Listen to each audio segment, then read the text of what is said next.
Hello mga katatay at mga kananay, lalo na po sa mga OFW.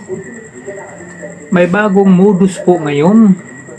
Kung nagbibiyahe kayo, ingat mga katatay dahil ang modus ngayon bago. Lalo na sa inyong mga bag kung may mga dala-dala kayong bag. Panoorin ninyo itong video na ito. Talagang modus talaga nila na bagong modus, no?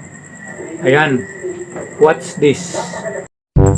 Ayan, makikita ninyo din sa video. Ayan po, ayan, ayan. Ay, naaalis yan ngayon maya-maya. Wala na. Nandun na. Yan po, unang ano yun. Ito, pangalawa.